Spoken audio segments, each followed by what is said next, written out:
Batata Bamama Bandeko, mesdames, mesdemoiselles, messieurs, bonjour. En ce dimanche 14 mai 2023, merci de nous recevoir une fois de plus chez vous. Nous allons décrypter avec un plus grand plaisir que d'habitude les événements qui se passent en République démocratique du Congo en cette année électorale 2023. Je vous représente nos analystes du jour. À ma gauche, le pasteur Bobo. Pasteur Bobo, bonjour. Bonjour Patrick Hugo. À ma droite, Cornelis Nlandou. Bonjour. Bonjour Patrick. Et enfin, Baudouin Amba. Bonjour. Bonjour Patrick. Nous remercions l'équipe technique et nous saluons évidemment les différents médias des analystes habituels. MPB TV, Onesha Africa, Agence Congolaise Presse et congoindépendant.com. Merci encore à l'équipe technique. En ce jour, nous allons évoquer quelques sujets avec vous. D'abord, la question de l'audit du fichier électoral. Chacun sait l'importance qu'a ce fichier pour que les élections puissent se dérouler dans un climat apaisé. Nous parlerons également de la catastrophe qui est devenue humanitaire à Calais et la distribution de l'aide internationale qui semble être chaotique. Nous évoquerons en troisième position l'insécurité aux portes de Kinshasa et nous évoquerons aussi la marche de l'opposition qui a été reportée au 20 mai, une date qui vous parle, je suppose. Mais avant toute chose, nous allons, comme à l'accoutumée, évoquer quelques points qui ont retenu notre attention durant ces quelques semaines. Je commencerai par Baudouin de congoindépendant.com. Baudouin, dites-nous un peu, qu'est-ce qui a retenu votre attention ces derniers jours?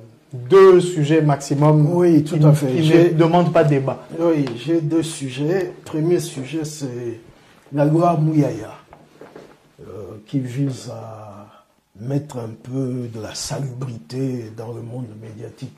La loi Mouyaya? Oui. Du nom du porte-parole? Oui, c'est lui qui a du initié gouvernement. cette loi. C'est quelque chose de très bien. C'est la première fois d'ailleurs qu'il y ait une telle réforme. Donc on va essayer de laguer de notre monde médiatique tout ce qu'on pourrait appeler les moutons noirs. Je voudrais critiquer un peu cette loi parce qu'elle met comme condition pour être journaliste, il faut être diplômé d'une école de journalisme ou d'une autre science, mais surtout diplômé d'une école de journalisme. Explicitez un peu cette... Oui. Donc aujourd'hui, enfin, bientôt, puisque la loi ne vise que l'avenir, si vous créez un journal ou vous voulez entrer dans un média, vous devez prouver que vous êtes détenteur d'un diplôme de journalisme. Je voudrais critiquer pourquoi. Comparaison n'est pas raison. Mais quand on voit dans beaucoup de pays où la liberté de la presse existe, la France, la Belgique, tout ça, on dit toujours que le journalisme, c'est le seul métier qui ne requiert aucun diplôme. Ça, c'est reconnu, c'est un standard international. Un journaliste n'est pas un médecin, c'est pas un avocat, c'est pas un ingénieur. Donc, toute personne qui sait écrire, qui sait parler, peut travailler dans un média. Mais tout le problème dans les pays comme la Belgique, on veut être sûr de votre sécurité morale et matérielle. Parce que ce sont deux conditions qui conditionnent votre indépendance. Voilà. Or, nous, on a mis en avant le diplôme. Espérons que tout se passera bien. Et je voudrais d'ailleurs, à ce sujet, citer 2 cas en Belgique. Colette Brackman, que tout le monde, beaucoup de Congolais admirent. Elle n'est pas licenciée en journalisme. Elle n'est pas non plus licenciée à une autre branche. Elle avait commencé des études d'interprétariat. Et puis, des problèmes au niveau familial. Elle a commencé à écrire petit à petit. Et puis, on a senti que, tiens, elle avait du talent. Parce qu'en journalisme, le talent, c'est l'essentiel. Voilà qu'aujourd'hui, elle est même considérée comme experte pour l'Afrique. Et il n'y a pas que Colette Brackman. Il y a aussi Frédéric François qui était à la télévision. Il a interviewé le président Mobutu avec des questions tout à fait assassines. Mais Frédéric François n'a pas fait l'université, il n'a pas fait le journalisme. Donc on ne doit pas empêcher des gens qui ont du talent d'exercer ce métier. Et moi je crains que la loi Mouyaya pêche à ce niveau-là. Pêche à ce niveau-là. Alors le deuxième point, c'est Olivier Kamitatou. J'ai suivi Olivier Kamitatou sur Top Congo, sur Télé 50. Vous pouvez juste rappeler à quel titre vous l'avez... Et porte-parole de Moïse Katumbi. Oui. Non pas du parti, mais du Moïse président. Katumbi. Oui. Okay. Bon, sur le point de la forme, je dis, on peut pas... On n'a rien à redire. Olivier Kamitatou présente bien. Il pourrait être journaliste. Oui. Il écrivait dans Jeune Afrique sous Info Non d'ailleurs. Et il écrit bien. Voilà. Il présente bien une belle élocution qui frise même le pédantisme. Mais il y a un problème. Je l'ai entendu dire, ah, il y a la misère, le chômage, qu'est-ce qu'il a dit encore, l'insécurité. Je peux accepter qu'un Fayoulou parle comme ça, pour une raison simple, il n'a pas un passé d'ancien membre du gouvernement central. Je peux accepter qu'un Katumbi parle comme ça, parce qu'il n'a pas un passé au niveau de la politique nationale. Mais pas Olivier Kamitatou. Il a été président de l'Assemblée nationale pendant la transition. Il a été ministre du Plan. Et vous savez que le ministre du Plan ont toujours eu comme tâche essentielle, comment dire, l'accès à l'eau et les fournitures à l'électricité. Bref, tout ce qui touche un peu la population, c'est au niveau du plan. C'est le ministre du Plan qui prépare des études là-dessus.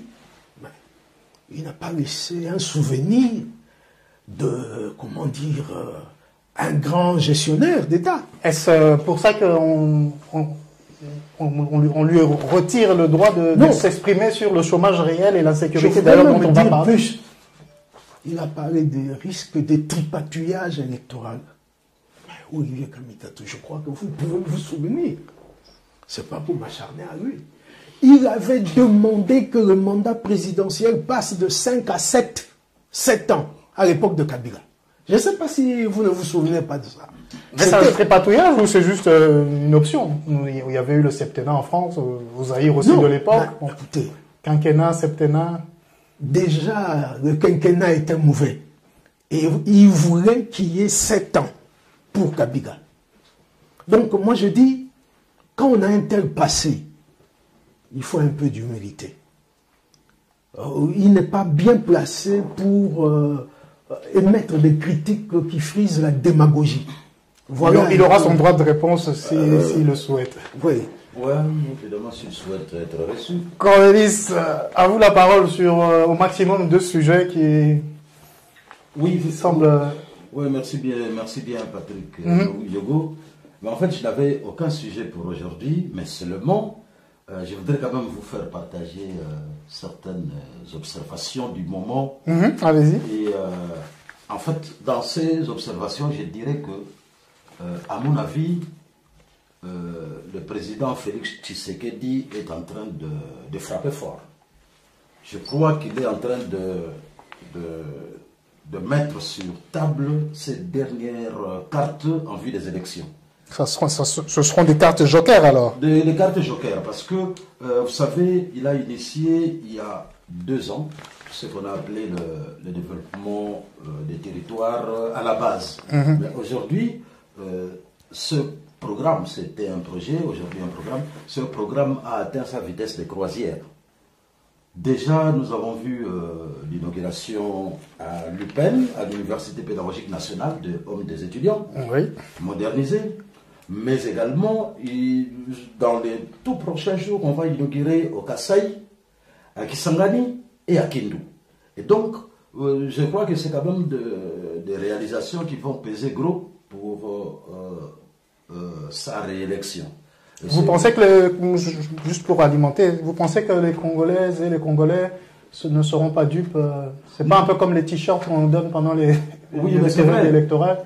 C'est vrai, parce que moi-même également, à un certain moment, je me disais qu'il fait beaucoup de promesses. Mais aujourd'hui, il est passé de promesses à réalisation. Et ça, c'est intéressant. Et non seulement ça, il y a les routes. Par exemple, si vous voyez à Kinshasa l'avenue Elenguessa, qui est totalement modernisée, réhabilitée, construite plutôt, parce qu'il n'y en avait pas. Il n'y en avait pas. Moi, j'ai habité, avant de venir à Bruxelles, définitivement, j'ai habité le début de Makala, où il y avait la route en terre. Mais aujourd'hui, c'est vraiment défiguré, avec une belle route, de l'électricité, ainsi de suite. Satisfait alors pour le président de la République. Oui, et non seulement ça, très bientôt, ça va commencer parce que les travaux préliminaires ont déjà débuté pour la construction du port en eau profonde à Banana. Et également, il y a un projet de modernisation du chemin de fer Matadi-Kinshasa. Ce serait une première. Très bien. À 220 jours des élections. Pasteur Bobo. Moi, j'ai 2 points qui me préoccupent. Le premier point, c'est par rapport à la grossesse d'Aminata. Pardon? La grossesse d'Aminata. Qui est Aminata? Aminata, qui est ministre au gouvernement Samalou-Konde 2. Quel est son portefeuille? Elle tombe enceinte et puis ça fait bouger la toile. Mais quel est son portefeuille? Elle a quel ministère ou secrétariat d'État? Non, elle est ministre. Elle est ministre de l'enseignement primaire et secondaire. Ah, merci. Non, voilà. Elle tombe enceinte. Est-ce que je peux brandir un carton jaune? Oui. Vous savez, j'ai amené ici la charte d'éthique mondiale des journalistes. Dites-nous. Et le point 8 dit ceci. Le ou la journaliste respectera la vie privée des personnes. Et elle respectera la dignité des personnes citées ou représentées et informera les personnes interrogées que leur propos est... Bon, tout ça. Mais respect de la vie privée. Mais je crois que le pasteur n'a encore rien dit. Mais merci pour le rappel. Je respecte merci pour le rappel. Carton jaune. Oui, je respecte la vie privée, mais moi, ça me dit... Veillez à vos mots et propos. C'est pas moi. Mais nous, on commande. Allez-y, mais c'était un rappel intéressant. Ça fait bouger la toile. Moi aussi, je dénonce qu'une femme mariée qui tombe enceinte, et ça fait le buzz. Voilà. La mère est toujours certaine, le mari est présumé être le père du futur enfant. Mais qui fait le buzz sur les réseaux sociaux, moi, ça... Et qu'est-ce qui se passe sur les réseaux sociaux, tout en respectant la dignité de la personne? Savoir c'est qui les pères. Le mari, évidemment. C'est qui le mari. Or, elle est mariée, vous nous avez rappelé. Donc, il n'y a pas... Elle est mariée, donc ça, nous dénonçons. C'est peu comme en France, on voit le Premier ministre aussi est victime. Est victime, elle porte aussi plainte. Donc, pour moi, comme dit Boulen Barotti carton jaune, la femme notre ministre peut porter plainte. Contre X? Pas contre X, il y a un journaliste, il y a des médias John Lungira, qui a été le premier à le dire. C'est un journaliste connu à Kinshasa, donc c'est lui le premier qui avait lancé ça. Donc le Conseil supérieur de l'audiovisuel et autres, normalement toutes les institutions devraient se mettre en branle avec cette affaire. Mais oui, une femme mariée, ministre, qui tombe enceinte, c'est pas un problème. C'est pas... Bon, mais en fait, je voudrais quand même dire que nous sommes un média ici, et il est quand même il est dangereux d'en parler, parce que nous avons lu dans les réseaux sociaux, mais il est dangereux d'en parler parce que nous n'avons aucun élément tangible. Nous ne savons pas, si elle est en grossesse. réellement, nous ne savons pas. Nous savons qu'elle est mariée et donc elle peut tomber enceinte, il n'y a pas de problème. Mais évidemment, dans la déontologie, je ne sais pas si Kinshasa respecte aussi la même déontologie. Quand on est nommé, il y a un certain temps pendant lequel on respecte sa carrière et au lieu de passer dans des histoires, des interférences familiales dans la carrière, dans la grossesse. Mais nous, en tant que médias, je crois que nous ne devons pas en parler et laisser progresser l'information. Et donc la dénonciation de Pasteur Bobo tombe à pic. Exact. Et la remarque de Baudouin également. Oui, mais je voulais vous avez un deuxième sujet. Je voulais intervenir un peu sur. Non, deuxième alors on laisse Pasteur Bobo. C'est par rapport. J'ai vu des images sur le Netco où on tue. Il y a beaucoup de cadavres, beaucoup de morts. Vous pouvez juste nous remettre dans le contexte. Dans quel pays, quelle province? C'est au Congo parce qu'il ne militait pas là. Il ne militait pas là. Moi, je crois que c'était au Kivu là-bas. Or, c'est pas au Kivu, c'est ici au port de Kinshasa. Mais alors, dites-nous juste, parce qu'on va parler de l'insécurité, mais dites-nous juste qu'est-ce qui vous a frappé? Moi, ça m'a frappé. J'aurais bien voulu que notre armée, ou notre police, ou notre armée puisse être sévère avec le M23 et les autres. Quand c'est là-bas, il n'y a pas de réprimande, il n'y a pas d'attaque. Mais quand c'est entre nous, entre Congolais, où on voit des cadavres, j'ai été un peu choqué. Ça va. Corneille, si vous vouliez juste rebondir, mais comme ce ne sont pas des sujets qu'on doit traiter, juste un commentaire. Vous savez, nous sommes comme des journalistes, et donc quand on parle du journalisme, je crois qu'il faut quand même avoir un... Ça ne vous est pas étranger. Oui. Baudouin Amba a parlé de la loi sur la liberté de la presse, la loi Mouyaya, oui, qui est appelée loi Mouyaya simplement pour... parce que c'est l'initiateur. Mais la loi Mouyaya n'a pas été initiée par le ministre de l'Information, qui avait plutôt convoqué les états généraux de la presse. Oui, qui ont eu lieu au centre Nganda. Ce sont les journalistes qui ont pondu ces documents parce que le dernier document sur la liberté de la presse date de 71, je crois, 71. Et donc il fallait quand même tenir compte de la configuration actuelle de la presse dans le monde et en RDC avec les nouvelles technologies, ainsi de suite. Donc en fait il fallait englober tout ça. Et c'est évidemment, après les états généraux, ils ont confectionné le texte de loi qui est allé au gouvernement, amené par le ministre de l'Information, évidemment. Donc c'est bien un projet de loi du gouvernement faisant suite aux états généraux de la presse. Okay. Oui, mais il faut quand même dire que ce sont les journalistes qui ont réfléchi sur ces dispositions de loi. Et donc, quand on dit, par exemple, que moi personnellement, je n'ai pas fait les études de journalisme. Mais vous êtes journaliste? Je suis journaliste. Et dès que je suis entré à l'agence congolaise de presse, 2 ans après, j'étais déjà le chef de la rubrique politique. Donc, il faut la capacité, l'expérience et peut-être la facilité dans la communication et devraient être tenus en compte. Vous rejoignez donc Baudouin sur la question du diplôme et tout ça? J'ai rejoint Baudouin avec incise parce que si ces journalistes qui étaient au centre Nganda ont estimé qu'il faut un diplôme de journalisme, je crois que c'est ce contenu de déviation qu'on remarque actuellement dans cette même presse. Merci beaucoup. Je peux ajouter. Oui. J'ai suivi la conférence là du 3, c'était les jours de la presse.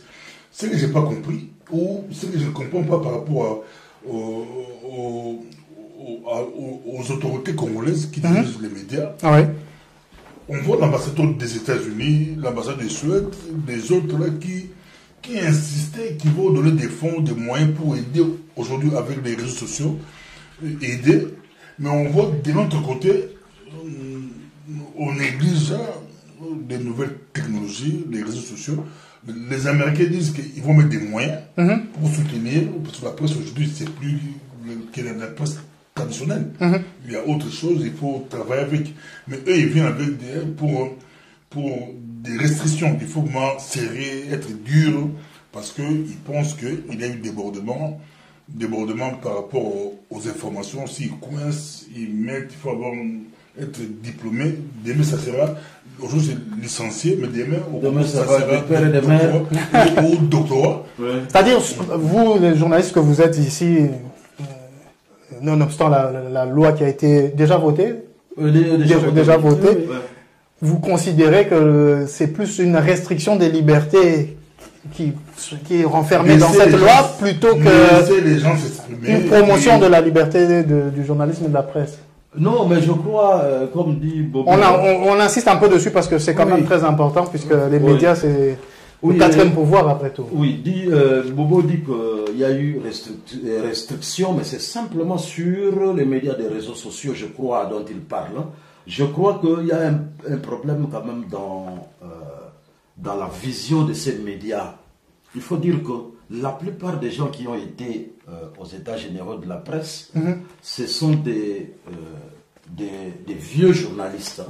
Des vieux journalistes qui n'appréhendent peut-être pas les nouvelles technologies de l'information et de la communication. Les nouvelles technologies telles que la jeunesse les appréhende aujourd'hui. Ça, c'est de un. Mais de deux, il faut dire qu'on ne peut pas laisser tout le monde faire du journalisme. Parce que déjà, une loi, toute loi est une restriction. Oui, toute loi est une restriction. Et donc, quand on réglemente le secteur de la presse, il faut restreindre la liberté. Comme toute loi qui existe. Voilà. Nous allons alors entrer dans... Avec les autoroutes de l'information, ce qui arrive aujourd'hui, on l'a appris à l'école il y a 15 ans ou 20 ans. 15 ans. Ça devrait arriver, ça va bousculer. Même si en Europe, les grands médias sont bouleversés. Il y a de plus en plus la numérisation du gouvernement, des ministères. Donc ça, c'est même des services de génératrices, tout ce qui est services générateurs de recettes. De recettes, donc les régies financières. Les régies financières sont de plus en plus numérisées. Et donc ça, c'est quand même... on n'est pas resté en phase de l'évolution. Un dernier point, Baudouin, comme ça on entre dans un petit élément. Parce les 5 points de ce jour.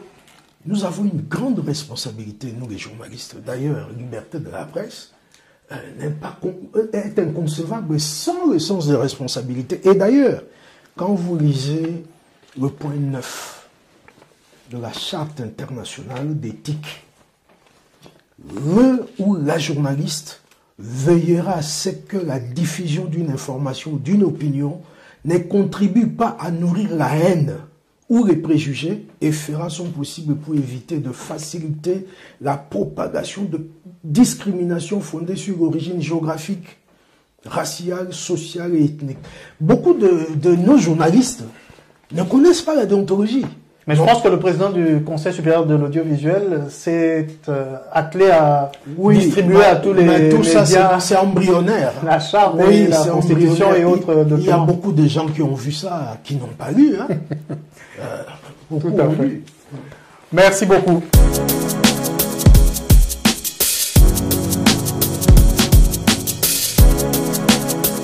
Voilà, on va commencer par notre premier sujet, celui de l'audit du fichier électoral.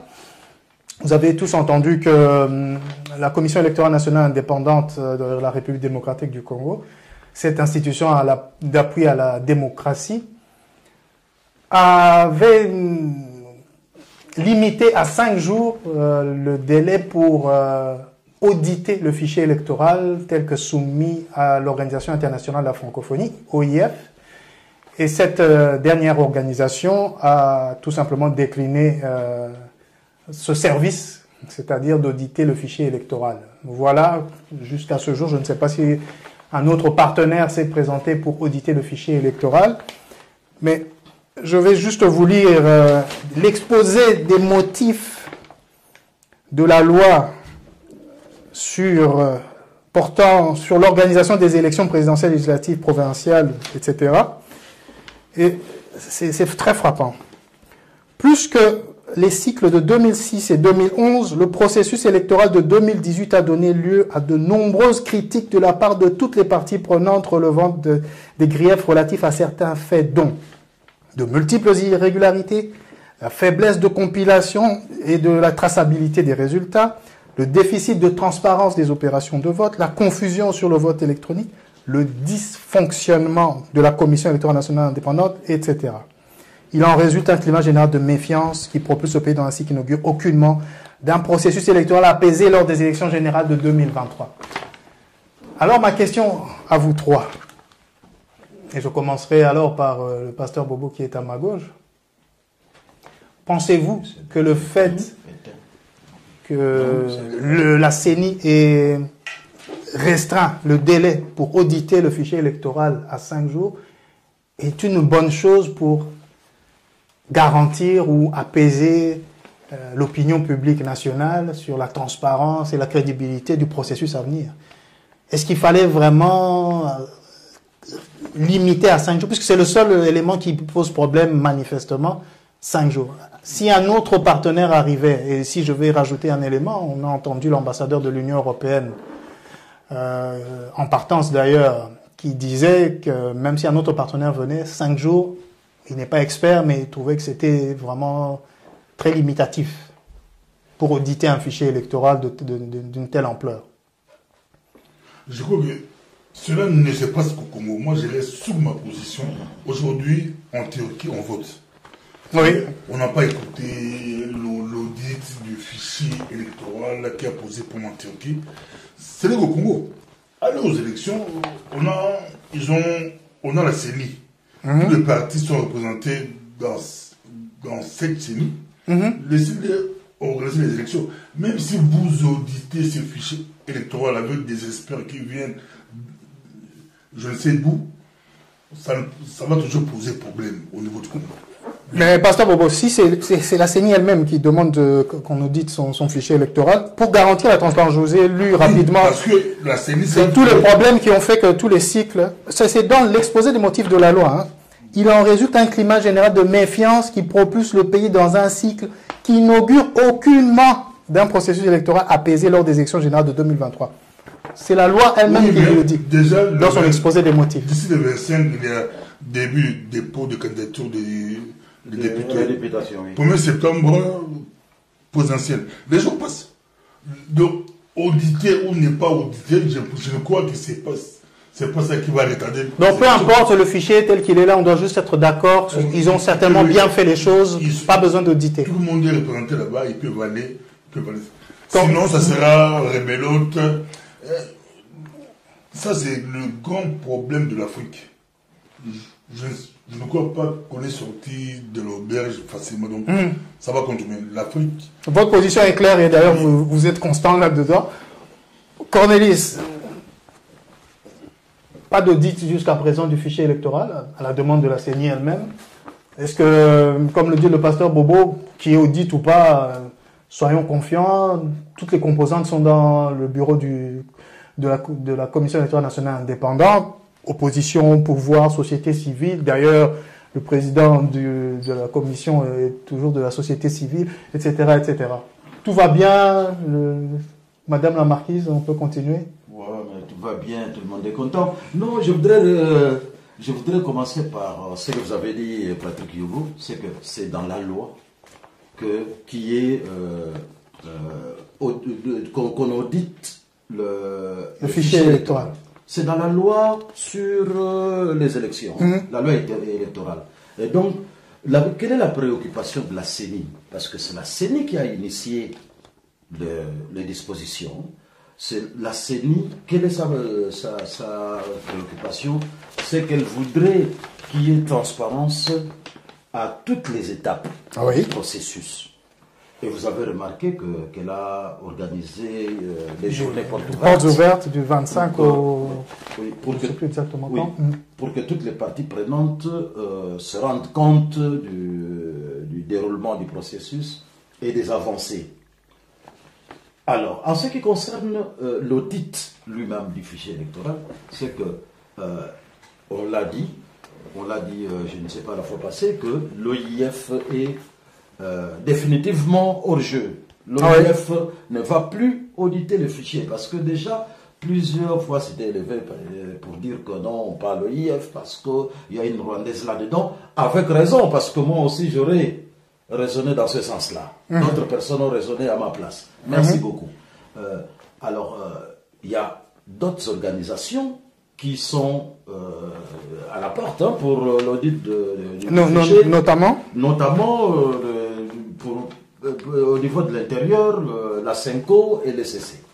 Donc la commission épiscopale nationale congolaise et l'église protestante. L'église protestante. Mais il faut dire que la CENCO et l'ECC étaient aux journées portes ouvertes organisées par la CENI. Du 25 avril au 4 mai, si ma mémoire est bonne. Oui, et la CENCO a fait des observations. La CENCO et l'ECC ont fait des observations et ils attendent toujours, jusqu'en tout cas ce matin, ils attendaient toujours la réponse de la CENI à ces préoccupations-là. Notamment de tranquilliser toutes les parties prenantes. Je l'ai dit la fois passée, de tranquilliser toutes les parties prenantes, qu'ils appellent toutes les parties prenantes pour qu'ils se mettent d'accord sur le processus. En commençant par l'identification et l'enrôlement des électeurs. Là, il y a déjà un problème.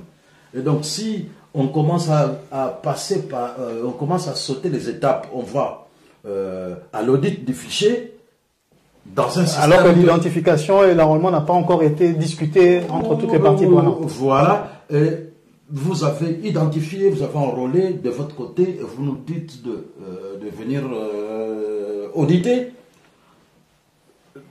Déjà en amont, ils savent qu'il y a des problèmes qui n'ont pas été résolus par la CENI sur demande de l'ECC et de la CENCO, qui avait déjà formulé. Alors, Cornelis, un point.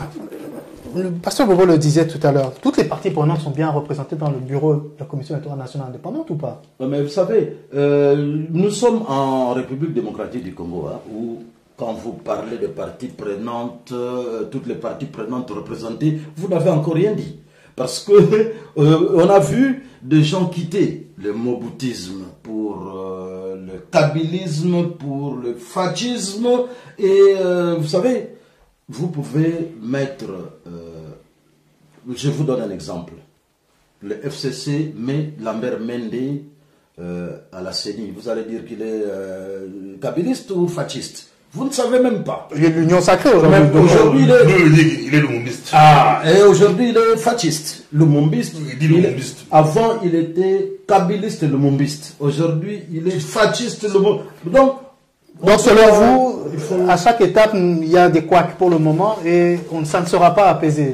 Non, en tout cas, jusqu'à cette étape, c'est pas... La constitution du bureau lui-même posait déjà problème ou pas? La constitution du bureau n'a pas été faite disons, en tenant compte des avis de tout le monde. Non. L'identification et l'enrôlement. Vous savez, vous vous souvenez que l'ECC et la CENCO avaient quitté la table de négociation. Oh oui, tout à fait. Et donc, le bureau, disons la présidence qui est le poste attribué à la société civile, aux confessions religieuses, n'a vraiment pas été attribué aux confessions religieuses. La présidence a été attribuée à une partie des confessions religieuses parce qu'il n'y a pas eu unanimité. Alors, qui est la règle? Je vais passer à Baudouin du CongoIndépendant.com. Vous avez entendu vos prédécesseurs dans cette discussion. La transparence, la crédibilité de la CENI dans les différentes phases d'exécution et ici au niveau de l'audit du fichier électoral.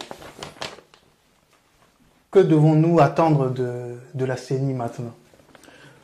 Bon, il y a une question que vous avez posée, mais je crois que Cornelis est passé vite dessus.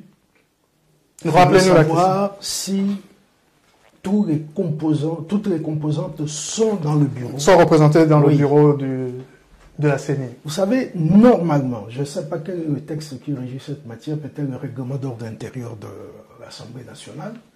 Ce sont les groupes parlementaires qui doivent désigner leurs représentants dans le bureau. Il semble que le groupe parlementaire FCC, qui était dirigé d'ailleurs par Didi Manara, qui est le vice-président qui a désigné Didi Manara, Agé Matembo, et qui encore, je crois, ils sont 3. Il les a désignés à l'Assemblée nationale, au bureau de... Ça, c'est de pour la CENI. l'opposition FCC. Exactement, parce que c'est la plus grande opposition, si on peut dire. Mais moi, je dis, la CENI apparemment passe outre.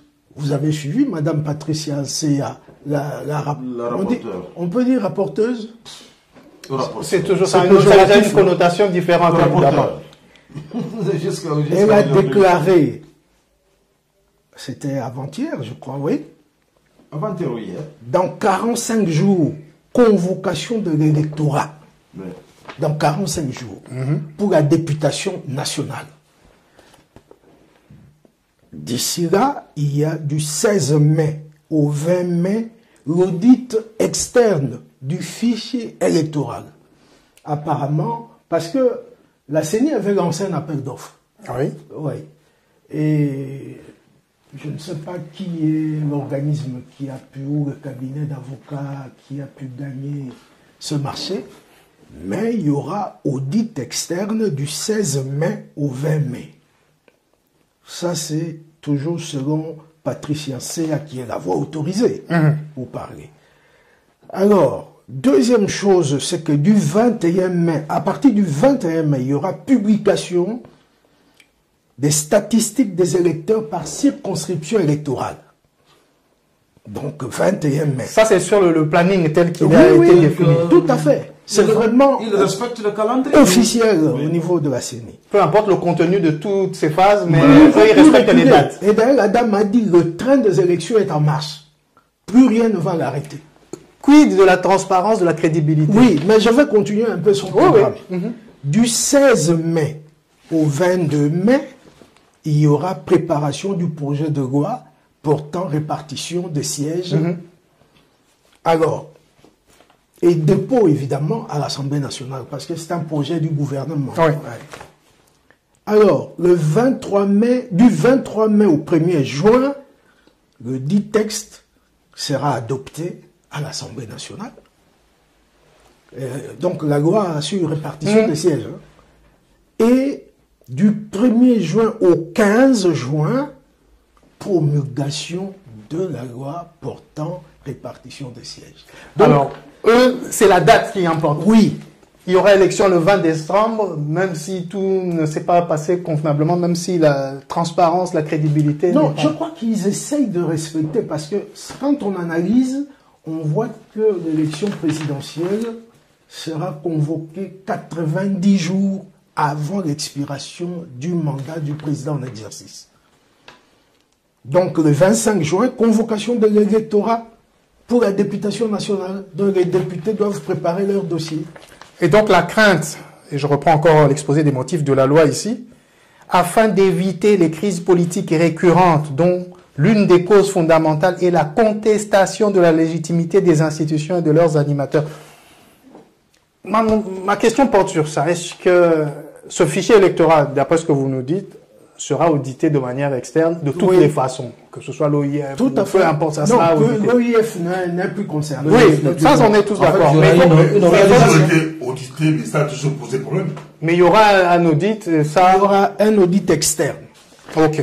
Oui, mais en fait, je voulais dire que pour la CENI, Et on va comme a dit- clôturer là-dessus sur comme a cette dit question. Baudouin, le train est en marche.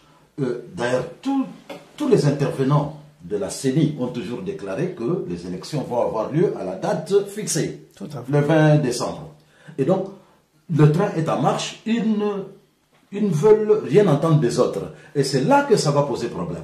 Ça nous rappelle un autre président de la CENI qui disait que les autres pouvaient même sortir des assises, peu importe, ils vont continuer. Exact. Donc, en fait, pour Kadima est sûr de lui. On va aller aux élections à la date précise, et puis, mais ça va poser problème parce que la loi déjà, vous l'avez lu, la loi précise que les élections antérieures ont créé des remous et ainsi de oui. suite. C'est l'exposé de motifs. Hein. Oui, l'exposé des motifs. C'est-à-dire ce qui a motivé la loi. Oui, tout à fait. Voilà. Oui. Et Et donc, donc, aussi longtemps que Kadima va s'entêter à ne pas tenir compte des observations des autres, mais la suite va être pareille, ça va poser problème. voilà.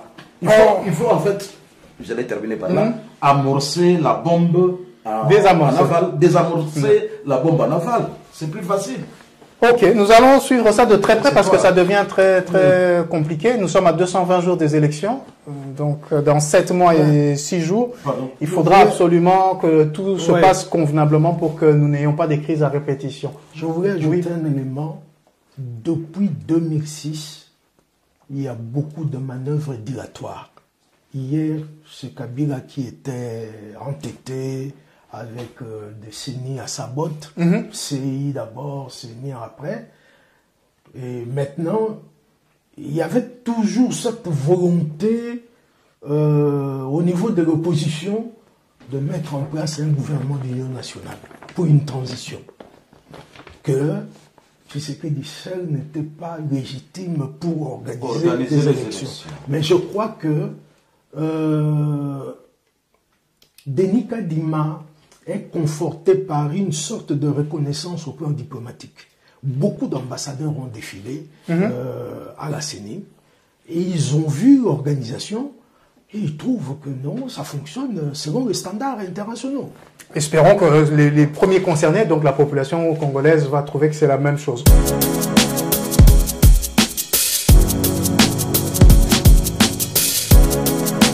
On va passer au deuxième point, celui qui concerne la catastrophe des inondations qui ont eu lieu à l'est de la République démocratique du Congo et donc à l'ouest de la République du Rwanda, puisque nous avons là une communauté de destin, entre guillemets, puisqu'on avait entendu aux informations d'abord les inondations au Rwanda et quelques temps après en République démocratique du Congo. Réchauffement climatique et autres, ici on ne va pas parler de dérèglement urbanistique, on n'y pouvait rien. Donc c'est les inondations. Beaucoup de morts sont à déplorer, plus de 400 si j'ai bonne mémoire, plus de 5000 disparus d'après les estimations. Je ne sais pas comment on fait pour estimer ça, mais voilà, il y a plus ou moins 5000 personnes disparues. Nous avons tous vu dans les médias, que ce soit congolais ou même internationaux, les dons faits par le gouvernement national. Je pense que ce n'est pas le gouvernement provincial, c'est bien le gouvernement national avec des cercueils pour enterrer le plus de personnes possible, des dons humanitaires qui sont en train d'être coordonnés. Ma question est la suivante concernant cette catastrophe humanitaire. Est-ce que nous arrivons à bien répondre au cataclysme et à tout ce qui est de la colère de la nature? Non. Dites-nous en plus. Oui, moi je crois que le problème ici, c'est la centralisation excessive du pouvoir au niveau de Kinshasa. Dans tous les domaines. C'est vraiment le problème fondamental. Non seulement ça, mais il y a aussi la responsabilité des autorités administratives qui délivrent des autorisations de construire dans des endroits inhabitables.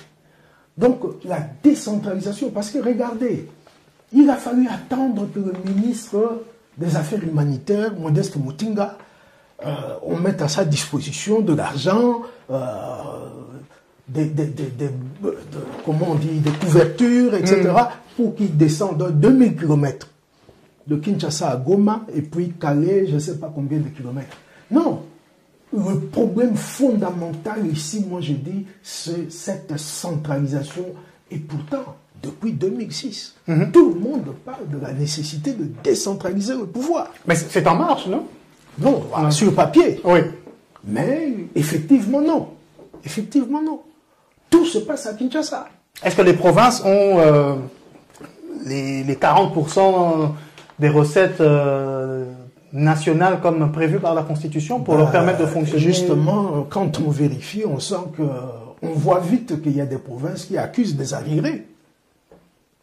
Cornelis, votre sentiment sur cette situation où on arrive, d'après Baudouin, on n'arrive pas à prévenir les cataclysmes ou en tout cas à répondre convenablement à ce genre de situation? Quelle en serait la cause? En tout cas, il n'y a pas une protection civile organisée. Il n'y a pas. Oui, Patrick, merci. Je voulais d'abord rebondir sur ce que disait Baudouin. Il y a le problème de rétrocession en ce qui concerne les provinces est un vieux problème qui a été débattu. Mais aujourd'hui, les provinces ont régulièrement leur rétrocession. Donc ce problème est résolu maintenant. Le problème est résolu. Les 40% qui sont rétrocédés aux provinces, aujourd'hui, c'est régulier. C'est ainsi d'ailleurs que dans ces rétrocessions, le gouverneur de la ville de Kinshasa a dit qu'il allait donner 10 000 dollars à chaque commune. C'est dans ce cadre-là. Évidemment, 10 000 dollars, c'est insignifiant, mais il faut savoir que la ville de Kinshasa a... Donc un autre satisfait pour cette administration, puisque la rétrocession est effective, oui, d'après ce que vous nous dites. Oui, la rétrocession actuellement est effective.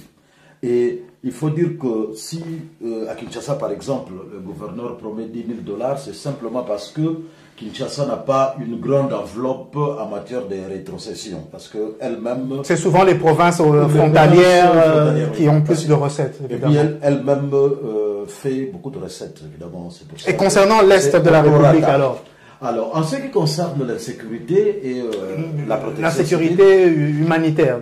Oui. Il faut savoir qu'il s'agit là de... Ou même sanitaire. Oui. Il faut savoir qu'il s'agit là d'une catastrophe naturelle qui peut arriver n'importe quand. Vous vous souvenez que Kalehe n'est pas la première localité à connaître cette catastrophe. Kinshasa déjà, avec 100 morts, nous avons vu. Kinshasa a connu... là, Calais, c'est au sud Kivu. Hein, Calais, c'est au sud Kivu. Kinshasa a connu ces catastrophes-là. Le Rwanda voisin, le Calais au sud Kivu. Donc, en fait, le problème qui est là, il faut savoir, contrairement à ce que disait mon ami Baudouin, il faut savoir que nous parlons de localités rurales. Nous sommes dans des régions, des provinces, disons des localités éloignées. Et il faut éloigné du centre de décision. Donc, il faut savoir que c'est des régions montagneuses. Et donc, il ne faut pas parler là d'autorisation de bâtir. Ce sont des petits villages qui... Donc, il n'y a pas d'État. Non, il y a des chefs de localité, des chefs du village. Et donc, en fait, il ne faut pas dire que... Vous savez comment on construit dans un village. Dans un village, le chef de village vous dit, vous allez là-bas. Surtout quand vous atteignez 18 ans, on vous dit de construire votre cabane. Mais ce laxisme nous coûte cher. Oui, exact. Mais ça ne peut que coûter. Même à Kinshasa, où évidemment les choses sont plus claires, il y a des catastrophes. Parce que quand il y a des pluies diluviennes qui arrachent de la terre, ça provoque toujours des catastrophes. Mais alors, justement, la réponse, comment on réagit lorsqu'il y a cela? Puisque, comme vous l'avez bien précisé, c'est quelque chose de récurrent, entre guillemets. Exact. Comment est-ce que la nation, au niveau national, au niveau provincial, s'organise pour faire face à ce genre de situation naturelle? Je voulais d'abord faire marche arrière en disant qu'il s'agit là de régions montagneuses. Et donc, la plupart des cas, les maisons sont construites au bas des montagnes. Et ajouter à cela qu'il y a beaucoup de minerais, beaucoup de petites mines artisanales, et on est en train de fragiliser la terre, et quand la pluie vient, il n'y a plus d'éboulements qu'avant. Bon, alors en ce qui concerne la protection civile, il faut savoir que c'est un service qui n'existe pratiquement pas chez nous. On peut créer ce service. Oui, il faut le créer, mais il ne faut pas comparer... Vous pouvez comparer. Mais dans l'entretemps, au moment où ce service n'existe pas, l'action est menée par la Croix-Rouge chez nous. En l'absence de la protection civile. Donc en l'absence de l'État? Oui, non pas de l'État. en l'absence du service de protection civile, pas l'État. L'État est là. L'action de porter secours à la population est réservé à la Croix-Rouge. Réservé à la Croix-Rouge, oui. La Croix-Rouge du Congo qui fait le travail. C'est un travail fantastique, hein? C'est un travail bien fait. Mais évidemment, comme dit Baudouin, il faut créer ce service-là qui n'existe pas. Alors, il faut quand même féliciter le gouvernement qui a réagi rapidement. National. Qui a réagi rapidement. Il faut dire que provincial, il faut qu'il y ait des avions. Chez nous, tout est à refaire. Des avions pour Ah, mais si vous parlez du gouvernement provincial, il faut qu'ils arrivent à l'endroit où...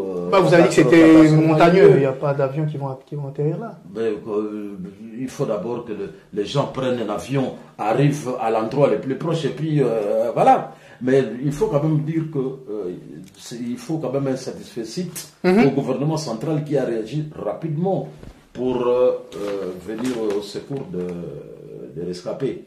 Ils sont quand même nombreux, hein. Il y a eu beaucoup de disparus, et ainsi de suite. Alors, Pasteur Bobo, sur ce point, oui, dites-nous. Moi, c'est beaucoup plus. J'ai beaucoup de préoccupations par rapport à ça. D'abord, comme a dit la rétrocession, je vois qu'on laisse dire que maintenant c'est bon, ça va. Je ne crois pas que c'est bon, ça va, parce que l'argent va arriver d'abord au gouvernement central, et puis après, ils vont faire. On ne sait pas ça va arriver quand, le temps que ça arrive, la comptabilité, pour faire la répartition nationale. Pourquoi pas ne pas retenir à la source. C'est plus facile. Ouais, mais la loi dit qu'il y a rétrocession. Rétrocession. Ce qui fait perdre du temps, selon vous. C'est la loi. La loi, c'est la loi. Ah oui, on peut changer la loi. Aujourd'hui, parce que ça reste là-bas, ça peut aider aux provinces d'évoluer. Parce que les provinces ces provinces, c'est des pays.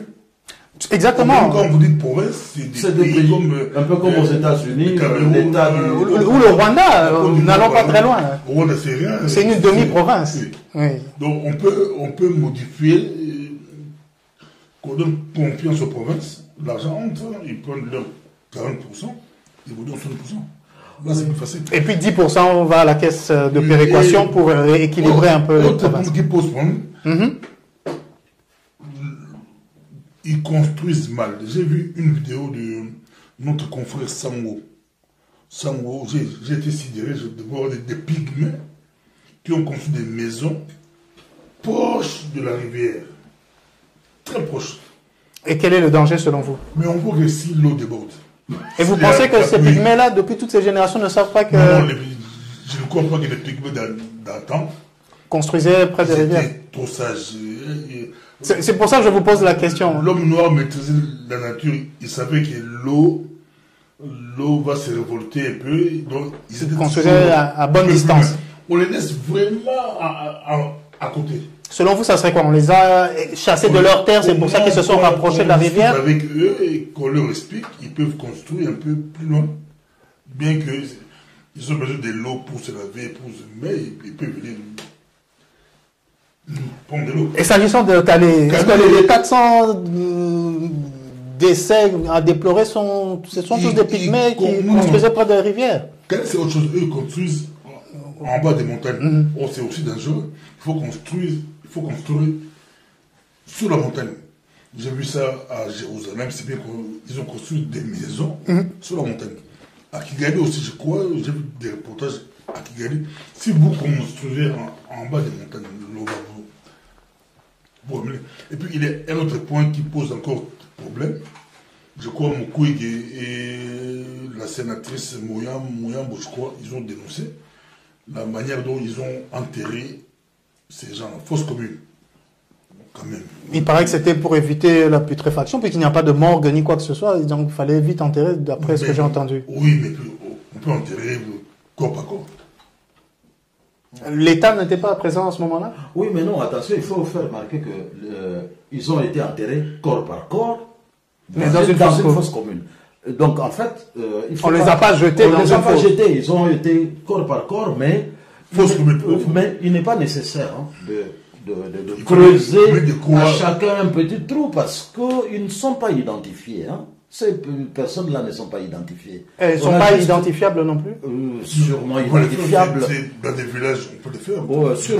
Il faut enterrer dignement. Sûrement identifiables, mais il y a un problème qui se pose. Nous sommes dans des villages reculés, pas un village, des villages reculés, et il n'y a pas de morgue tel que nous le connaissons, avec réfrigération, et ainsi de suite. Enterrer, donc, nous sommes d'accord, mais enterrer dignement. Qu'on puisse venir se recueillir par la suite en sachant... Mais attention, il y a même un communiqué de l'Assemblée provinciale qui précise que les corps ont été enterrés dignement. Quand vous voyez les Il y a images... eu une fausse commune. Oui, quand vous voyez les images, vous sentez qu'on a pris soin de prendre chaque corps, enveloppé dignement, mais dans une fosse commune parce qu'on n'a pas eu le temps... C'est ça qui Pardon, pose je problème. voudrais terminer. On n'a pas le temps, il y a 400 morts, hein, de creuser pour chaque mort un trou, mais ils ont été enterrés dignement ensemble. Et voilà. Pasteur Bobo, encore un mot là-dessus pour finir votre... Bon, c'est des concepts au village, peut-être eux, au village, ils ne comprennent pas c'est quoi dignement. Non, ils comprennent, c'est l'Assemblée provinciale, c'est pas le village qui les dit. Fausse commune, c'est comme... Non, mais tu sais, le Non, des fausses problème communes, qui est là, on vous met ensemble. c'est-à-dire Fausse commune. le problème qui est là, Plus tard, leurs familles vont arriver pour chercher la tombe de leurs parents. non, ah ben, justement, Ils ont été enterrés en groupe. exactement, c'est exactement, ce qui est intéressant, c'est qu'ils ne sont pas enterrés en groupe, groupés. Ils sont enterrés chacun dans un compartiment. Donc chaque famille peut Parce venir que voir... on peut venir, ils ne sont pas identifiés pour que celui-ci soit enterré ici et celui-là là-bas. C'est ça le drame. Ils ne sont pas identifiés, mais ils sont séparément enterrés Ensemble. Pas fausse commune. Bon, Fosse commune. alors, Mais à chacun son enveloppe. bon, on y revient là. Je voudrais un peu tempérer l'enthousiasme de mon frère Cornelis quand il a dit que la rétrocession de 40% est effective, tout ça, lors de la 7e conférence des gouverneurs. Les gouverneurs ont dit cela. Et d'ailleurs, il est impossible... Quand est-ce que cela a eu lieu? En 2021. Hein. Oui, 2021. Oui. La dernière conférence des gouverneurs, Oui, oui. Ouais. Et présidée par le chef de l'État. Madagascar Oui, aussi. tout à fait. La rétrocession de 40% est impossible. Pourquoi? Parce que la caisse de péréquation n'est pas encore opérationnelle. Or, beaucoup de provinces ne parviennent même pas à réaliser des recettes dignes de ce nom pour qu'ils puissent garder les fameux 40%. Donc, il faut que d'abord cet argent aille dans une sorte de caisse nationale et puis que l'État national donne aux plus pauvres de province quelque chose pour fonctionner. Donc c'est prévu, la Caisse nationale de péréquation, c'est Oui, de celle-là qu'on c'est nous parlons, prévu, il n'y a mais que c'est 10% là-dedans Oui. des recettes nationales. Donc ce n'est pas quelque chose de Et donc, substantiel non plus. Non, je voudrais que Amba conclue, Oui, non, conclue je- dessus. non, hein. je n'ai Et pas donc- encore fini. Et C'est donc, ça. il n'y a pas rétrocession.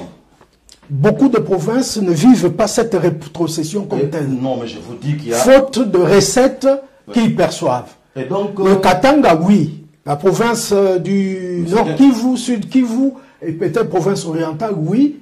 Kinshasa, mais je ne Amba, sais tu pas. tu as dit que c'est impossible qu'il y ait rétrocession. Mais comment tu parles du Non. Katanga qui a la rétrocession? Tu as dit que partout, C'est partout. Mais évidemment, on peut c'est pas opérationnel. Moi, il y a Mais 2-3 non. ans, Voilà, je vais vous... le gouverneur de l'Équateur, il disait qu'il ne recevait Mais rien. c'est normal, Il mais ne c'est ce que recevait j'ai dit. absolument rien. Mais Bobo, ce que vous dites et ce que Amba dit, c'est ce que moi j'ai dit.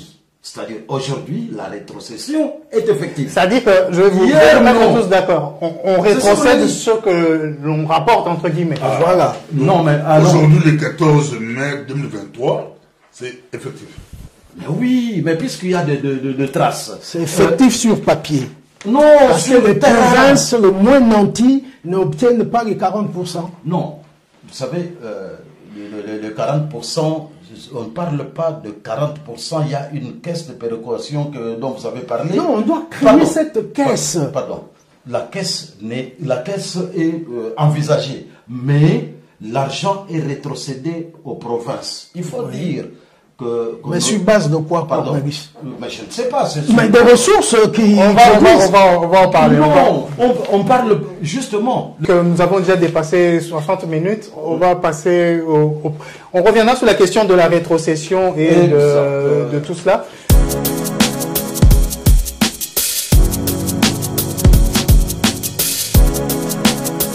Insécurité aux portes de Kinshasa, troisième point. On va aller plutôt vite, mais c'est pas pour autant que c'est quelque chose qui est moins important. On a entendu parler d'une milice, d'un groupe armé appelé Mobondo. Pasteur Bobo, vous qui avez eu la parole mais légèrement entrecoupée, et vous en aviez parlé dans votre point d'actualité au tout début, vous avez vu des morts. Il y a eu des morts traînées par des militaires parlant lingala, etc., aux portes de Kinshasa. De quoi s'agit-il exactement? En tout cas, moi, j'ai réfléchi encore Horizon 2023 parce qu'on a touché beaucoup de points. C'est comme si on était des prophètes. On a vu grand, on a vu loin, et aujourd'hui, ça commence à se concrétiser, mais malheureusement, dans le mauvais sens. Le prophète de malheur, entre guillemets. Mais on avait pris ces choses par rapport à... Je m'en souviens très très bien. Vous aviez interpellé le ministre de l'Intérieur, qui n'est pas celui-ci, en lui disant que c'est comme si on était déjà à Kinshasa. Quand vous suivez aujourd'hui, j'ai suivi Mende et les autres, tous confirment qu'il y a une sécurité à Kinshasa, même le gouverneur.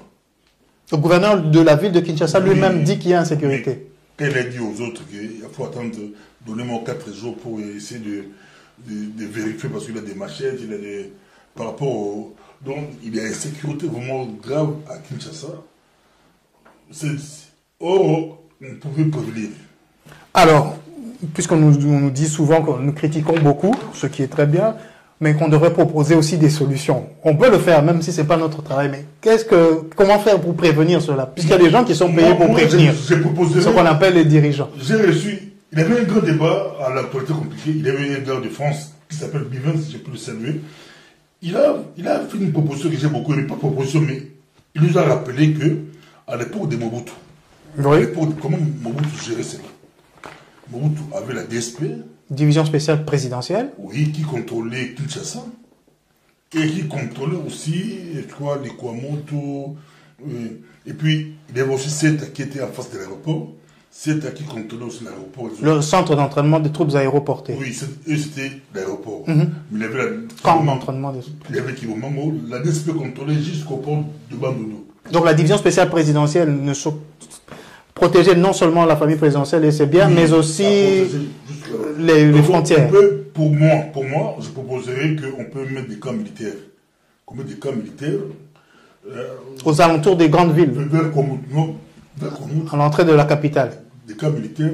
Il y a Kibomango, là, c'était beaucoup plus centre de formation. Aujourd'hui, je ne sais pas si c'est quoi Kibomango. Qu'on mette des vrais camps militaires qui protègent cette partie-là. Vous parlez de camps militaires, mais ici, est-ce que nous avons affaire à quoi? Des étrangers ou des nationaux? Sont-ils des militaires, des mutins? Sont-ils des voyous, des bandits? Apparemment, de quoi s'agit-il exactement? Ils viennent de Brazzaville. Or, à l'époque de Mobutu, j'ai aussi interviewé, j'ai posé la question à Major Pika. Je ne sais pas si mes collègues se souviendront, ils ont beaucoup d'expérience par rapport à moi. À l'époque de Mobutu, Mwabi avait mis... Mwabi, donc le président du Congo-Brazzaville. Mwabi avait mis quelque chose à Brazzaville, il y avait une lumière qui éclairait Kinshasa. Et ça énervait Mobutu. Il y avait un commando qui est parti de Kinshasa pour aller arracher notamment cette lumière qui donnait sur le camp Tchati, je pense. Ça fait ce que à l'époque. J'aimerais bien rappeler Il aurait pu passer un coup de fil aussi, on aurait pu l'éteindre, mais non, bon. c'était le conflit. Mais je rappellerais à Félix Tshisekedi, il faut qu'il puisse s'imposer. Qu'il s'impose. Vis-à-vis de qui précisément ici? Brazzaville nous provoque. Est-ce que ça a été documenté? Brazzaville a cédé des terrains au Rwandais. Or, le Rwanda, c'est notre ennemi numéro 1 aujourd'hui. Oui, mais Congo-Brazza, c'est un pays souverain. Oui, mais il faut aussi le faire peur. Parce que c'est les deux capitales les plus rapprochées du monde. Ah, mais vous allez faire peur aux Congolais de Brazza. Mais si. Qui sont plus forts. Mais vous dites... Attends, on va laisser passer à Mobutu. C'était... Mobutu avait peur de Mwabi. Mwabi avait peur de Mobutu. Parce qu'il savait qu'il... C'était la Russie, entre guillemets. La Russie, derrière Mobutu, c'était des Américains. Si Tshisekedi ne fait pas peur à Sassou va jouer avec nous. C'est une autre question, mais l'insécurité... Comment un groupe de militaires, des gens qui traversent de Brazzaville pour venir attaquer au Congo. Donc on peut droit des poursuites. Mobutu l'a fait à Moba avec les rebelles de Laurent Désiré Kabila. On les a pourchassés jusqu'à en Tanzanie. Donc selon vous, moi, il faut demander à Sassou Nguesso de sécuriser sa partie. Si ça continue, notre force nos commandos peuvent traverser à Brazzaville pour attaquer des gens qui viennent nous tuer à Maloko. Voilà, ça c'est le pasteur Bobo. Cordélis, interpréter ces vidéos. Non, mais parce que j'ai entendu pasteur Bobo tout à l'heure dire, mais voilà, voilà, si on faisait la même chose à l'Est, là où nous sommes attaqués de manière plus découverte, ça aurait été bien aussi au lieu de nous entretuer. Non, moi je vais d'abord globalement dire que j'ai proposé quelque chose où j'ai dit qu'il fallait à un certain moment qu'on s'assied et qu'on parle parce que le pays est confronté à plusieurs problèmes au même moment. Et ça, c'est pas normal. C'est quand même notre pays à tous. Il ne faut pas qu'il y ait un camp qui puisse estimer qu'il a le monopole de la gestion de ce pays-là. Nous sommes débordés par les problèmes. Il faut s'arrêter et discuter. Trop de problèmes. Alors je voudrais un peu revenir sur ce que le pasteur Bobo a dit, qu'il faut faire peur à Sassou. Moi je crois que c'est moi qui dois le dire. Parce que vous avez dit qu'on n'a pas d'armée. Et donc vous allez faire peur comment? Moi j'ai toujours dit que nous avions une armée dont on n'a pas tenu compte. Et donc, pendant les 4 premières années de Fachi, on n'a rien fait sur l'armée. On n'a fait que voler l'argent, ainsi de suite. Et vous savez, vous n'êtes pas étranger à ces événements-là. Donc, vous savez ce qu'on a fait pendant les 4 ans. Et l'armée, on n'en a pas tenu compte. Et vous avez estimé qu'on n'avait pas d'armée, il ne faut même pas parler d'armée, tout ça. Donc, je vous ai laissé votre liberté. Pour moi, nous avons une armée que nous avons laissée dans la disette. Nous voyons d'ailleurs des petites vidéos où on nous montre des soldats avec des babouches en guise de bottillons, et ainsi de suite. Alors, je voudrais dire que ce qui se passe à Kwamutu, à la porte de Kinshasa, c'est une situation connue depuis longtemps et qu'on pouvait éviter. Nous avons toujours cru que nos services de sécurité, c'était pour arrêter les opposants. Je crois que c'est une méconnaissance de la gestion de l'État. Les services de sécurité sont là pour vous faire l'analyse de la situation. On a parlé de Mobutu ici, qui ne pouvait pas dormir sans qu'il ait la situation de toute la République.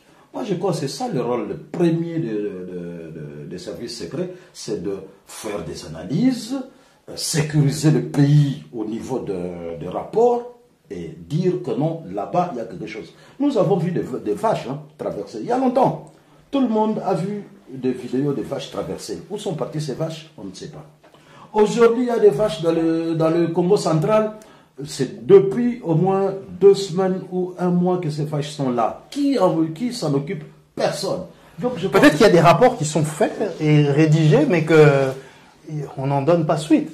On n'y donne pas suite. C'est possible aussi. C'est pour cela que j'ai dit, en gros, il faut que nous nous asseyons, que nous puissions parler de ce pays-là, parce qu'il y a trop de problèmes à la fois. Mais je terminerai en disant que le phénomène Mobondo, c'est sûrement une nébuleuse, parce que nous n'avons aucun élément pour dire qu'ils viennent de Brazzaville.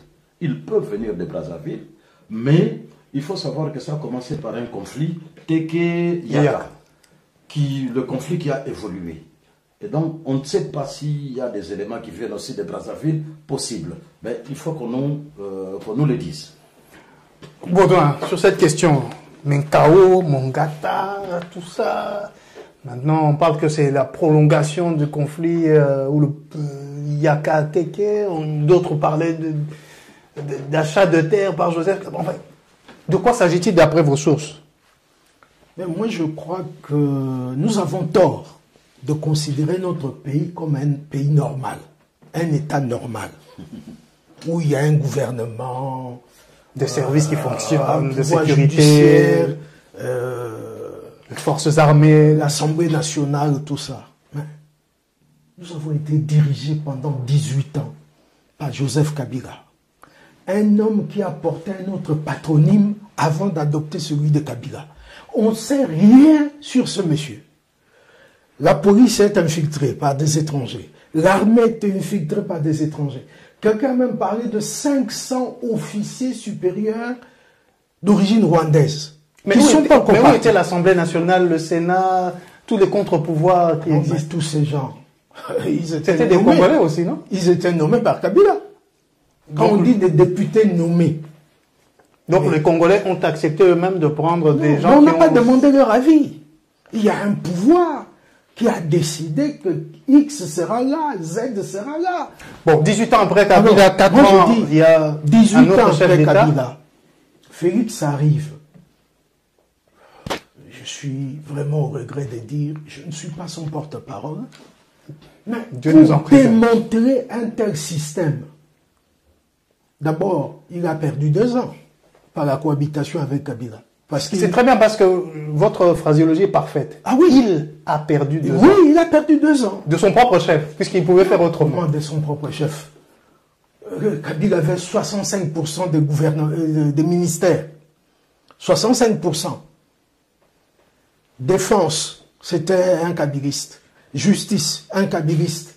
Mine, on peut continuer. Mais qui a accepté la coalition? Enfin, on ne va pas faire le débat là-dessus, mais il a perdu 2 ans. C'est un problème de rapport de force. Voilà, on souligne, il a perdu 2 ans. Je crois que Félix n'avait pas encore les moyens pour pouvoir tenir tête au système Kabila. Moi, je le félicite aujourd'hui. Il a fait low profile, comme disent les Britanniques. Et puis, à un moment donné, les autres ont cru qu'ils avaient en face un idiot. Maintenant, ils se rendent compte que l'homme s'est réveillé. Mais c'est pas facile, parce que dans l'armée, nous avons toujours des officiers supérieurs rwandais.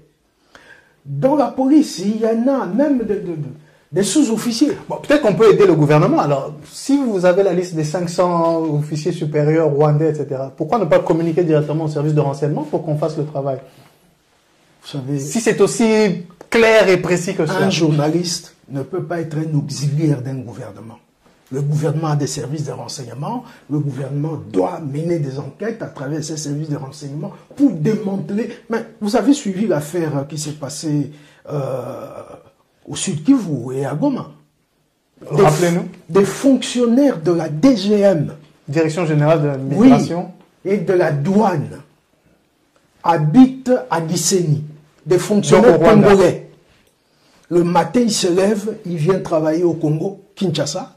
Et le soir, sa famille et ses enfants habitent à Gisenyi. Pour quelle raison, si on peut voir cette question? Bon. Problème de logement, d'infrastructure, de... Non, je dirais que vous pouvez bien se Banyamulenge. Ce sont des reliques du système Kabila. Ce ne sont pas des Banyamulenge, attention. Si vous pouvez bien, si vous pouvez... Il y a même des Bakongo qui vont donner cours à Gisenyi qui... voilà.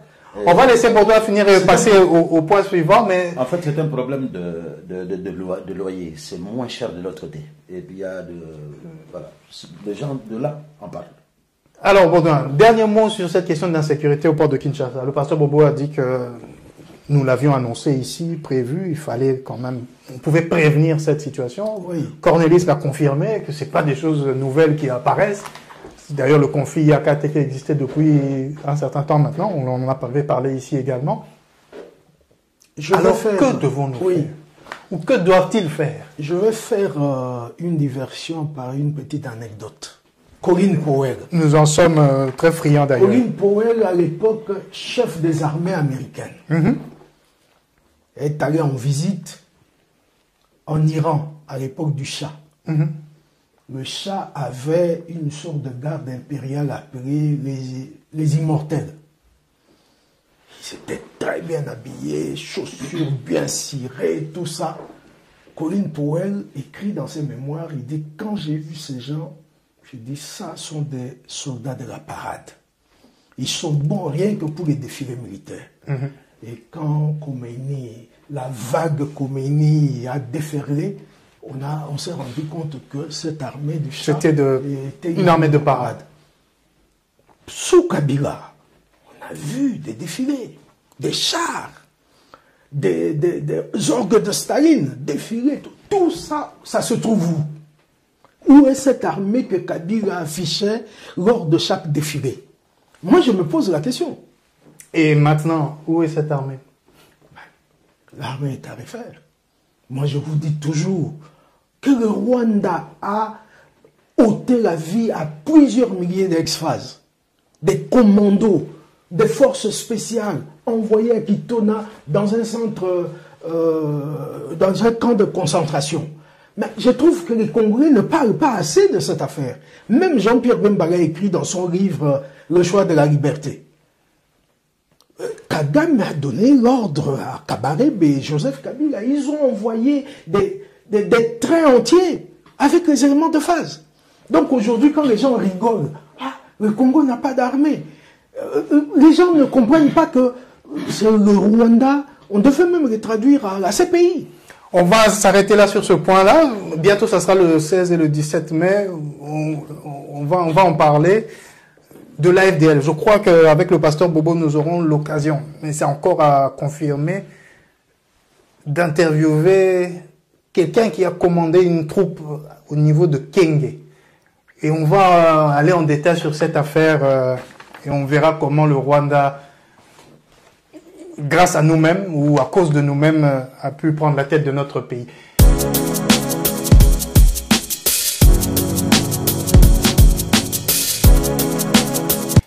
Un point rapide sur la marche de l'opposition qui était prévue pour hier samedi 13 mai et qui finalement a été reportée au 20 mai, d'après les dernières informations que nous avons. Un mot chacun sur cette question. Oui, rapidement, je commence par... j'ai suivi Eliezer Tamboué, député national, qui revendique dérwandiser. Le terme dérwandiser, c'est comme si c'est lui, la paternité, c'est lui, j'ai rigolé. Il a revendiqué la paternité du terme dérwandiser. C'est maintenant lui, non, c'est nous, c'est pas lui. Non, mais enfin... ça vient d'ici, ça vient de l'horizon 2023. Dérwandiser, les services de sécurité, l'armée et les autres groupes. Il est député, il est Hakim, il est passé dans une émission à en parler, il croit que c'est lui. C'est pas lui. Je reviens sur la marche de l'opposition. En tout cas, pour moi, j'ai titré ça sur la partie compliquée. Voici comment Tshisekedi ne va pas reculer face à la pression de Katumbi, Kagame et Katumbi, Fayulu et les autres. Tshisekedi ne va pas reculer. J'ai pas compris comment l'opposition annonce le 13. Un jour, ils vont faire leur manifestation. Et après simple confrontation avec le gouverneur, ils reculent. J'aurais bien voulu qu'ils puissent maintenir leur date. C'était le début de la confrontation. Maintenir la date, le gouvernement allait être obligé de mettre beaucoup de policiers dehors et ça pouvait être le but de l'opposition. Ils ont reculé, on dit que dans le cadre les raisons que le gouverneur a poussées. Quelles sont ces raisons? L'insécurité, il fallait les machettes, il fallait d'abord... il y a eu beaucoup de distributions de machettes. Je ne pense pas qu'après 4 jours, mais bien qu'eux, ils ont proposé 6 jours. Je ne crois pas, moi je ne crois même pas qu'après 6 jours, ces mêmes raisons-là vont changer. Ils ont raté l'occasion. Ils ont raté l'occasion. C'est comme si l'UDPS est trop fort dans l'opposition. Ils sont au pouvoir et dans l'opposition. Les autres, bon, ils étaient au pouvoir, Matata Pono a dirigé. Denis Sassang, je crois, il était ministre. Ils sont beaucoup plus forts dans le pouvoir que dans l'opposition. Bon, Fayulu n'a pas encore vraiment dirigé, mais dans l'opposition... Ils n'ont pas encore la tactique du sphinx de l'humidité, comme on l'appelait. C'était l'occasion, pour moi c'était leur occasion de faire une confrontation avec le pouvoir. Ils allaient marquer le point. Parce que cette marche-là, c'est pré-campagne déguisée. Parce que quand tu vois leurs revendications, c'est juste insécurité, le prix a augmenté, la souffrance, tout. C'est leur slogan de campagne qui se prépare. Pour gagner Tshisekedi aux élections, ils veulent vulgariser cela, mais ils ont peur de la confrontation. Cornelis, vous pensez que c'est le moment de faire un bras de fer avec le gouvernement, l'opposition, gouvernement, avec cette marche de l'opposition, marche qui est supposée être pacifique, etc., pour dénoncer juste la difficulté que connaissent chacune et chacun des Congolais pour le moment. Vous savez, quand Joseph Kabila a été au pouvoir, si le FCC programme une marche, on met des gendarmes pour canaliser les amis du FCC qui vont marcher parce que c'est des amis de militaires. On les canalise. Et d'ailleurs, quand l'UDPS était dans l'opposition, vous avez remarqué qu'il y avait une marche qui était prévue. Non, un meeting populaire qui était prévu devant le stade des Martyrs. Qu'est-ce que le pouvoir de Kabila a fait? Ils ont pris tous les camps militaires, ils ont fabriqué un terrain de football. Il y a eu un match de football de 8h30 à 18h. Un long match. Hein. Oui, un long match. On a changé peut-être 90 joueurs, ainsi de suite. Et donc, vous savez, l'armée est avec le pouvoir. Maintenant, revenons un peu à la marche de l'opposition qui est reportée au 20.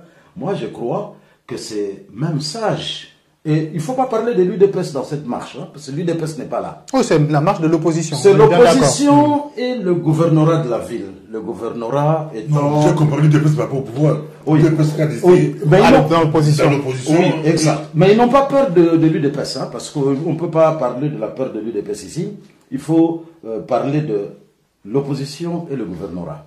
Et donc, si le gouvernorat qui accueille sur son territoire estime qu'il y a des problèmes de sécurité, moi je crois que c'est sage de la part de l'opposition d'avoir pas reculé, d'avoir écouté le point de vue de l'autre. Et si dans 4 jours ça revient encore, et d'ailleurs, comme a dit d'ailleurs Baudouin, le gouvernorat leur a dit de faire leur marche le 18, je crois. Et eux mettent le 20 pour dire que nous ne sommes pas avec le gouvernorat, nous faisons ce que nous voulons. Et ça, il faut acclamer ça. Mais, dans l'entretemps, il n'y a pas encore eu une marche. L'opposition a fait état de sa capacité de mobilisation. Si vous avez suivi, l'opposition est allée au camp Luka où c'était la Lali générale. Vous savez, Mbosso était parti au camp Luka. On l'a accueilli. Président de l'Assemblée nationale. L'Assemblée nationale. On l'a accueilli comme un héros national avec tous les drapeaux du monde, avec toutes les casseroles. Aujourd'hui, c'est Katumbi qui est allé au camp Luka. Donc, en fait, nous avons. Tshisekedi aussi, et pas tout. Oui, accueilli. Donc, nous avons le même électorat. Attention. C'est le même public qui reçoit tout le monde. Et donc, ce que nous avons dit avant qu'il faut remplir le stade comme Fali Poupa, je crois que c'est totalement enfantin. Merci beaucoup. Baudouin, sur cette question de la marche de l'opposition, le contenu peut-être, leurs revendications, le fait que ce soit reporté, je crois qu'on a évoqué un peu, mais vous avez toujours mais il y a un petit détail, le loisir de dire ce que vous en pensez. Avant la promulgation de la Constitution actuelle en février 2006, le gouverneur de la ville devait autoriser les marches. Or, la Constitution actuelle a prévu ce qu'on appelle prendre acte. Donc, une information, on informe, et puis vous vous entendez sur les dispositions à prendre. Moi, je crois que Ngobila a commis l'erreur d'interdire cette marche. Pourquoi? Parce que, justement, on aurait pu mettre en place des policiers, d'autant plus qu'une semaine avant, l'Union sacrée est sortie. 80 000 ou 100 000 personnes au stade. Il n'y a pas eu de trouble. Alors, comment vous pouvez expliquer une semaine après que des raisons de sécurité nous interdisent à autoriser votre marche? Ça, c'est un. Et il y a un élément que j'avais relevé ici. Oui, voilà. L'opposition a un peu perdu la face. Pourquoi? Parce que certains radicaux, c'est le cas d'un certain Devos Kitoko, qui est avec Fayoulou, ouais, je crois. Ouais. Non, c'est ESID. Il dit qu'ils peuvent... C'est le secrétaire général de l'ESID. Oui, la marche aura lieu le 13 mai. Mais il n'était pas en contact avec les leaders. Lui, il parlait à la presse comme ça, il dit, ça sera le 13 mai. Et puis les leaders, Je crois que Katumbi, qui a été à la MONUSCO, on lui a dit, écoutez, évitez qu'il y ait une répression, parce qu'on l'a vu avec Madame Bintou Keïta, faire des photos, tout ça. Et ils sont revenus, ils ont dit, écoutez, nous ne voulons pas, ça c'est Sanga, nous ne voulons pas tomber dans le piège tendu par le gouverneur de la ville. Oui, qu'il y ait marche et puis répression. Mais l'autre élément, c'est que Ngoubiga nous a empêchés de prendre la mesure du poids politique de ces 4 leaders. Parce qu'on allait voir la mobilisation. Bien que, comme Cornelis l'a dit, et aussi le pasteur Bobo, remplir un stade ou quoi, ça n'a plus beaucoup de sens.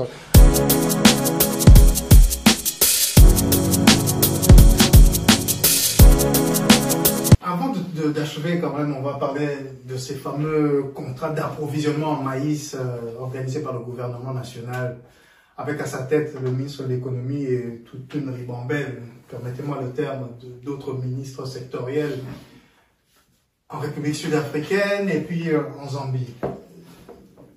Baudouin, le gouvernement pense qu'il n'y a pas de maïs en République démocratique du Congo. On va importer du maïs et toute une délégation prend une semaine comme ça pour aller faire la tournée des fournisseurs dans des pays étrangers. 2 335 000 km², 26 provinces, à cheval sur l'équateur, nous n'avons pas de maïs. Qu'en pensez-vous?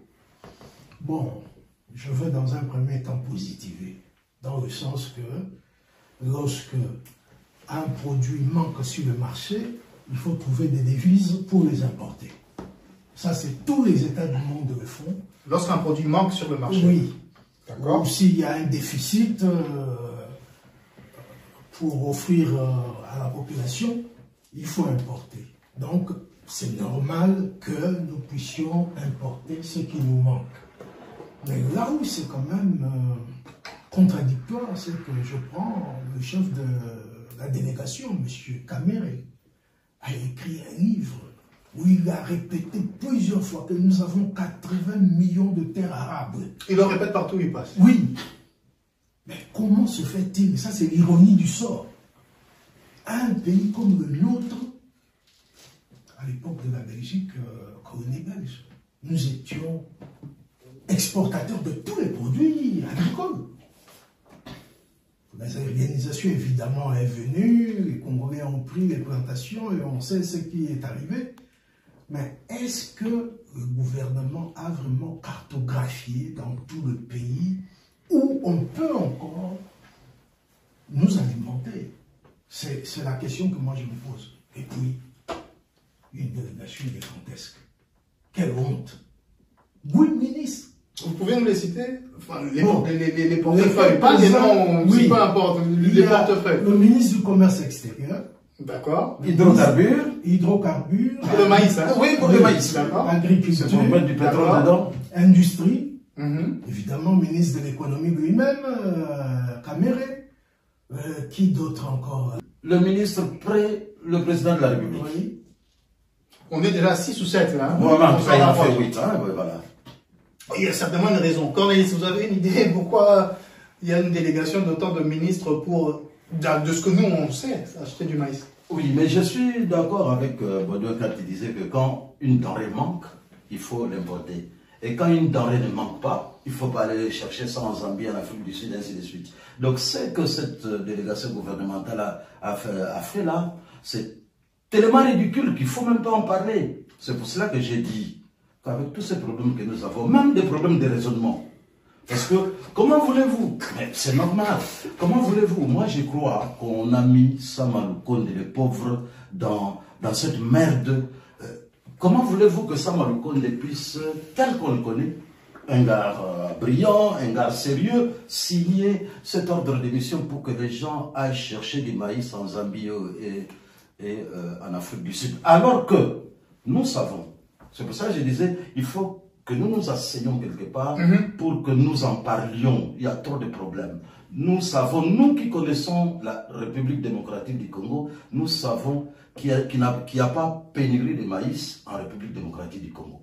Il y a simplement un problème d'évacuation de la production au centre de consommation. Par exemple, nous avons vu une minoterie de maïs au Kivu. Une minoterie, hein, tenue par un Congolais, et c'est une propriété d'un Congolais. Une minoterie. Mais ni Kamere ne le sait, ni Samalou Konde, ni... Et ça, c'est scandaleux. Et je voulais dire, c'est pour ça que je disais qu'il faut que nous nous asseyions pour parler de notre pays. Parce que quand vous dites, par exemple, que il faut dérwandiser le pays, mais le président de la République dit que nous sommes infiltrés. Il le dit depuis 2019. Première phrase. Quelle est la deuxième phrase? En 2019, il n'a pas dit ça. La Il n'aurait pas osé. Kabila était là. Oui, non, je crois 2020 ou 2020. En tout cas, il l'a dit depuis longtemps. Que la deuxième phrase n'est jamais venue. C'est-à-dire qu'il a aussi déboulonné. Oui, il a déboulonné. Ouais. Maintenant, dérwandiser. C'est-à-dire que vous estimez que votre armée, que votre police est truffée d'ennemis. Qu'est-ce que vous faites? Ça, c'est la deuxième phrase qu'on attendait. Pas plus tard qu'hier ou avant-hier, notre ministre de la Défense dit devant les journalistes, les Rwandais ont fait plusieurs, non, je crois, 3 rotations pour alimenter les M23. Point. Deuxième phrase ne vient jamais. Donc en fait, nous avons l'habitude de nous lamenter, de nous plaindre, mais nous n'avons jamais trouvé la solution. Alors, réunissez les gens qui peuvent trouver des solutions. Le message est passé, nous devons nous asseoir et parler. Pasteur Bobo, la revanche du sol sur le sous-sol. J'avais entendu ce slogan à un moment. Revanche du sol sur le sous-sol, oui. Ça a été l'expression a été prononcée par Félix Tshisekedi. En fait, l'expression vient de Félix Tshisekedi lors du sommet de Dakar sur l'agriculture. Pasteur Bobo, la revanche du sol sur le sous-sol, c'est en Zambie, en Afrique du Sud que ça se passe? Oui, mais ils aiment beaucoup des slogans, mais ils oublient que diriger, c'est prévoir. Il faut des bons projets. Un grand pays comme le Congo, on ne peut pas manquer de maïs. Ça, on ne peut pas manquer de maïs. Et la mer, ils ont déjà trouvé la mer noire. Une mer noire qui a fait que le maïs n'arrive pas à RDC. Et 2 ministres du gouvernement. Qui en parle? Pas les moindres, pour le porte-parole et puis le ministre des Finances. Non, le ministre de Finances ou Budget. De Finances. Nicolas Kazan. De Finances. Bon, il croit que si le Congo n'a pas de maïs, s'il n'y a pas de maïs au Congo, il y a une mer noire. Bon, je me rappelle, à l'époque de Mobutu, le Congo n'a pas, si ma mémoire est bonne, je ne sais pas, on n'a jamais manqué de maïs, c'était beaucoup de foufou qui posaient problème. Ça ne manquait pas. À l'époque de Mobutu, il y avait trop de maïs, même nous, les Quinois, je me rappelle, à l'époque, vers les années 76-78, on a mangé du maïs. Exact, parce qu'il y avait pénurie de foufou. Donc foufou, farine de manioc. Mais aujourd'hui, c'est le contraire, c'est le maïs qui manque, et puis il y a une mélange. Mais si c'est Katumbi, arrêtez. Si c'est Katumbi, je dis bien, je pèse mes mots, si c'est lui, si vous savez que c'est lui, vous avez des preuves qu'un individu, une personne peut bloquer tout un pays. Il faut arrêter. Arrêtez. Je crois que le message est clair et passé. Il est temps qu'on s'asseye et qu'on discute sur le pays et ce qu'on veut en faire. On ne va pas évoquer les photos du ministre de la Défense avec des armes, etc. Moi, je voudrais dire quelque chose. Vous voulez quand même? Sur le plan communicationnel. Allons-y, puisque jusque-là, oui, les Warriors n'ont toujours pas gagné de guerre, mais oui, ils s'affichent sur des photos avec des armes. Vous savez, en temps normal, ce genre de voyage doit être sous le sceau du secret. Là, on parle donc du ministre de la Défense qui est parti marchander ou acheter des armes. Moi, j'ai été surpris par, comment dire, la transparence. On le voit devant un char ou 2 chars, on le voit en train de tester un fusil mitrailleur, et puis finalement il a signé une lettre d'intention. Je crois que c'est un terme juridique qui dit simplement qu'on est prêt pour poursuivre la négociation. Donc ça veut dire qu'ils ont pris l'option d'achat pour acheter. Mais ce qui étonne, c'est la publicité. Les Rwandais aussi passés par là. Non, c'est nous qui achetons. Si les Rwandais savent que vous achetez là-bas, ils vont aller là-bas Ils ont acheté quoi pour avoir des comptes? Le secret dont parlait c'est un peu ça. On va clôturer là-dessus. Nous sommes à 220 jours des élections en République démocratique du Congo. La CENI tient le cap et va organiser le 20 décembre comme prévu, malgré les couacs que nous avons pu déceler ici et là. Catastrophe humanitaire à Calais, insécurité aux portes de Kinshasa, l'opposition qui se prépare pour faire une marche bientôt. Il est temps qu'on parle. Merci à vous de nous avoir accueillis chez vous. Je remercie l'équipe technique et je vous souhaite la paix chez vous. À bientôt.